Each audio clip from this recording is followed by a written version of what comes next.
What's up everyone, it's your girl Treasurelove and welcome back to my channel.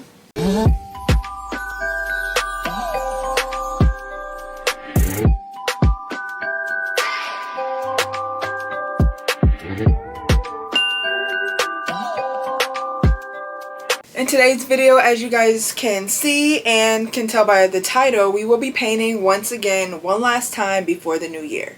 In this video, we will be doing a true crime story, so I'm super excited to talk about it.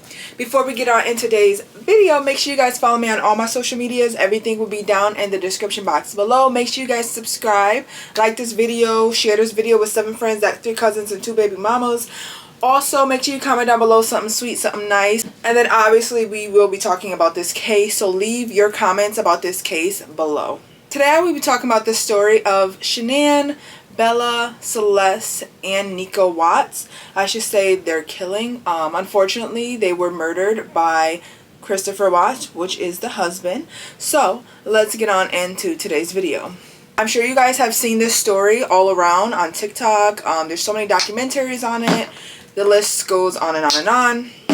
I have been fascinated by this case since it came out, and it's one of those things where it's like, what the fuck is going on here? Before we get deep into the story, I just want to show you guys the painting I am doing today. So here's the girl. She's doing her biggest one, right? So Christopher and Shanann Watts, they met in North Carolina. They dated for about 2 years before getting married in 2012. A year later in 2013, they decided to move to Colorado for job purposes. I believe Chris got a new job. And then just later that year in 2013, they had their first child together, Bella Watts. And she was actually born in December. So, you know, kind of ending the year off great. You know, your first year moving to this new state, and now you're starting a family. 2 years later, in 2015, they had their second child, Celeste Watts. Just for the purpose of this video, I'm going to call her by her nickname, Cece, just so, you know, it's not too confusing as to who I'm talking about, because I don't want to mix it up later. Nan ended up quitting her job shortly after. She was working at a children's hospital. She ended up quitting her job to be a stay-at-home mom. As she was staying home, eventually she did get a work from home job in marketing, which was great because she used social media a lot to promote herself, because around the time where social media was popping, you know, definitely start showing off your family on YouTube and Facebook. So she used that to her advantage. She used her social media to do things like promoting her products that she was selling, like building her audience. Shanann was so good at this that she ended up getting promoted, which is amazing. She also ended up getting a Lexus, which her company gifted to her as like a promotion gift. And Shanann would be like the breadwinner of the family for a bit of a while. You know, she's the one that paid for going on trips and travels and family vacations and things like that. She would pay for that, or she would have some sort of bonus from her job that would pay for it. So that was pretty cool. I wonder if this kind of made Chris like jealous of Shanann in a way, because of the amount of money that she was making. But either way, they was able to live such a comfortable lifestyle. But I wonder. Overall, as far as the family goes, the neighbors did say that Chris himself was a bit reserved, stayed to himself. He didn't really talk much. Friends and family said that Chris was basically just all about the girls. His goal was to be the best father that he could possibly be. Haunting to say right now, but whatever. Shanann having to travel a lot for work, Chris took advantage of this time, and he began cheating on Shanann, starting an affair with his co-worker Nicole. Let's fast forward to 2018, where Shanann actually fell pregnant with a baby boy, Nico. At the time, of course, they didn't know that it was a boy, but she was super excited. She even filmed Chris's reaction, and I'll insert the clip.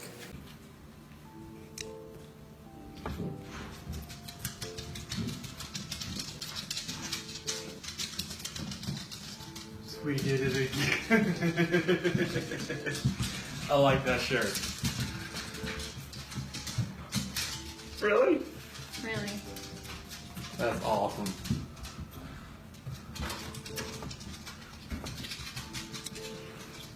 So pink means...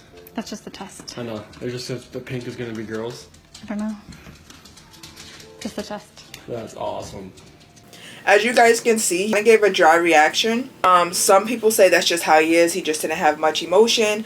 And also, he wasn't too fond of social media. He didn't really care to be on it. So, he was just kind of awkward. But honestly, to me, the way I looked at his reaction was just, he was not happy that he's having another kid. Like I said, by this time, he was already having an affair with Nicole. So, he did not see a life continuing with Shanann, which again, can you please grow some balls and get a divorce? Around this time, Chris and Shanann began arguing a lot. They just been fighting so much. You know, obviously he's having an affair, which she don't know about yet, but neighbors would say that they would hear them argue all the time, sometimes even like outside in the driveway, but they really kept to themselves because, you know, they weren't the type of neighbors that would talk to each other in that way. So eventually this led to Shanann wanting to take the kids back home for just a couple weeks, take a short little vacation, a short little break from Chris. Chris stayed back because he had work to do. And honestly, it was a break from Chris, so there's no need for him to come on this vacation. June 27th, Shanann took the kids to North Carolina to visit family. And stay with them for a little bit, like I said, for 6 weeks. So this was a long break. This wasn't like a quick 2-week vacation. This was damn near a move. 6 weeks is a long time if you ask me. Obviously, Chris took advantage of this free time and did whatever he wanted. This was his time to meet up with Nicole, have sex with Nicole, do all the things. They went on dates. They even took many trips together. It was actually kind of disgusting. And the fact that she knew that he was married with kids made it 10 times worse. Obviously, Shanann noticed that Chris has been very distant, especially while she's been gone. You know, he barely texts back. He barely checks in on the kids. He's just been doing him. And this is obviously something that she would notice. This is her husband. And on top of this, Shanann is pregnant. So her emotions are extremely high. Oh my god, he is just such a piece of crap, yo. Like, she's already pregnant. Or keep it $173 and let her know, like, you're just not into this anymore. But no, I guess you can't expect much out of him. Excuse me for expecting something out of him. On July 14th, Chris decides to actually grow just a little bit of kahunas and tell Shanann, like, hey, he thinks that they should take a break just due to all the fighting and all that kind of stuff. And Shanann obviously does not want that. July 14th is also the day that Chris told Shanann that he does not want the baby. He does not want to keep the baby. And she's not getting rid of this baby, in short. Like, this is her baby. She does not believe in that. So she is not going through with that. Doesn't matter what he's saying. She is down there with her family. She is super lonely. She's trying to enjoy time with her family, but she can't stop thinking about Chris and the fact that he's been treating her like shit all this time. So like I said, her emotions are high. She's really lonely. She's trying to enjoy her life and enjoy this vacation, but it's super hard. While she's going through all of this and being pregnant, Chris does not give an actual fuck. Him and Nicole are have been sending nudes to each other, sexting, meeting up, going on dates, doing all the things. Nicole is so stupid. She Googled something and I wrote it down because it's interesting. And I quote, "Man I am having an affair with says he will leave his wife." End quote. Because what is wrong with you? Like, you Googled that? You're such a freaking creep, yo. On July 28th, Chris takes Nicole on a mini vacation, which is actually insane. Actually insane. Like, I just would never understand his mindset. Fast forward to July 31st, Chris finally decides to join his family in North Carolina. He only joined them because, you know, eventually they would need to come back, so he was going to help them come back. You know, I'm sure they have more stuff. They're probably coming back with more stuff than they went with, so they needed help with traveling, and she's pregnant, so it's only right that he would do that. During the entire time he was in North Carolina, he still managed to speak to Nicole on the phone for hours at a time. Like, I don't even know how he even found the time, but when Shanann is in the other room sleeping, he finds a way to go into a different room, outside, wherever, to talk to Nicole because he's just so in love. Like, this is giving high school. I have no idea how he even made it this far in life. Like, I'm so confused. And her, like, the audacity, like, some women have no respect for other women, especially pregnant. That's wild. Actually, they did find out that they were having a boy, and she named him Nico. Shanann was mainly scared to be a single mother because she did not want to raise her kids on her own. So she was not trying to get rid of Chris as far as like letting him go. So she tried to do everything she can as far as like offering up therapy. She bought books, anything to kind of help him realize that this is what he needs, this is what he wants, even though little did she know he wants Nicole. He does not want her. Let's fast forward to August 9th. Shanann and her friend Nicole, which is not his Nicole, obviously it's her best friend Nicole, so this is good Nicole. Good Nicole, they went on a business trip to Phoenix. Shanann was really down because of everything that was going on, so she did end up writing him like a long letter just expressing how she felt, and he obviously did not care. So he was supposed to be babysitting the kids, watching the kids for the time that she is gone. He ended up getting someone else's daughters to come and watch Bella and Cece while he goes on a date with bad Nicole. And he did let Shanann know that he was leaving to go to a dinner, but he said he was going out with friends. He said he was going out to a game with friends, but she can see on the bank statement when he swiped this card at a dinner, like a restaurant, and the bill came up to way more than what it would be for one person. It was obviously a red flag, and she just knew that he had definitely paid for food for someone else. When Shanann came home, apparently, and this is what Chris later admits, apparently they ended up having, you know what, he said it was actually really good, like they made love, okay?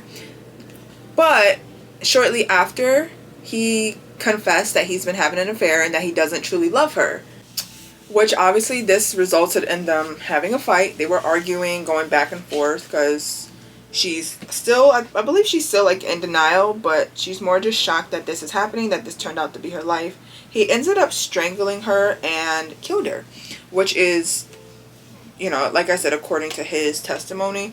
But I think this is probably, from everything that he stated, this one sound more likely, so that's why I'm telling this side of the story instead of like other theories that have came out. Initially, he did say that Shanann actually killed the girls, and then he killed Shanann because she killed the girls. That's most likely not the case. So, he strangled her to death, and then, according to his testimony, he wrapped her up and placed her in the trunk of his truck. He then grabbed Bella and Cece, woke them up, and sat them in the backseat of the car. Then drove to his work site, and he then smothered Cece in the back seat, and then placed her in one of the oil tanks. Then he went back and smothered Bella and placed her in another oil tank. Now I know you're probably wondering, what did he do with Shanann? He ended up burying Shanann in like a shallow gravesite. He created a shallow gravesite and buried her at his work. Like, how insane can he possibly be? And then proceeded to go about his life like nothing ever happened. That is just wild to me.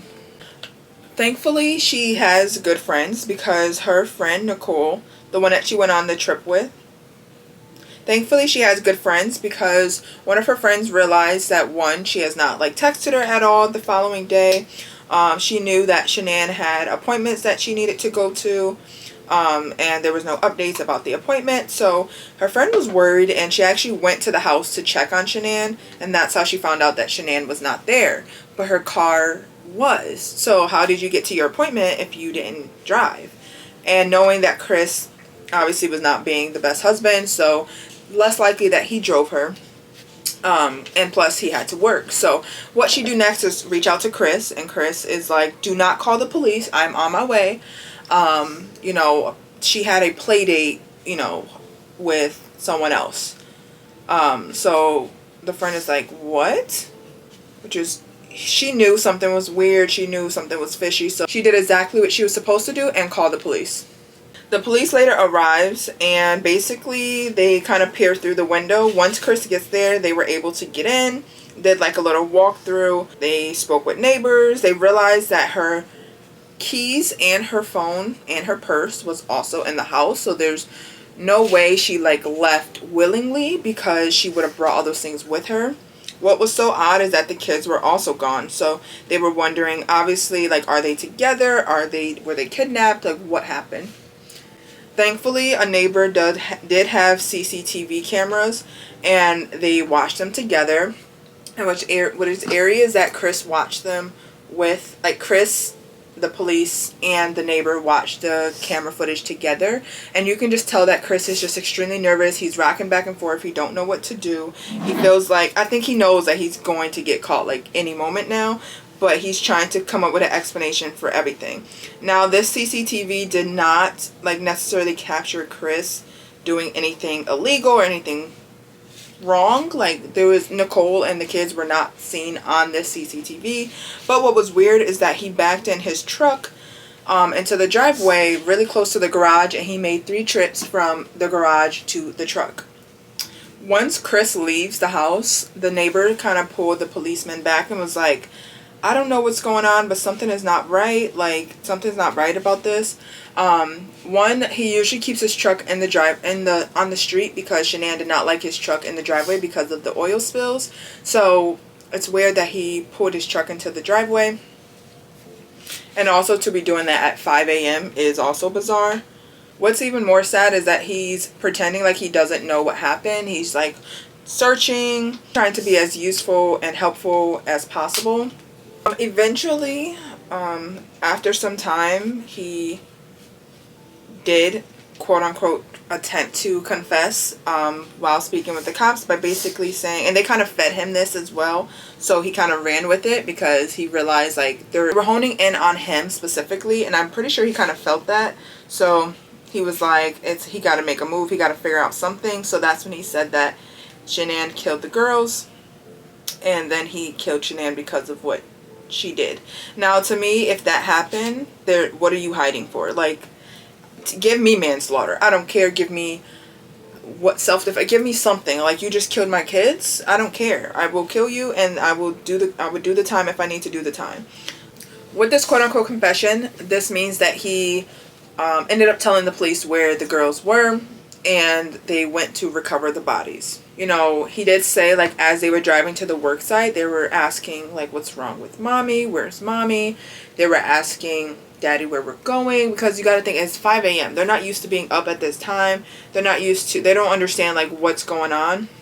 Especially the older one. She had, obviously, like, a little bit more awareness as to, like, what was going on. So she was just asking questions. I don't know how this does not play on his emotions. Like, I'm so confused. All this because he wanted to be with the bad Nicole is insane to me.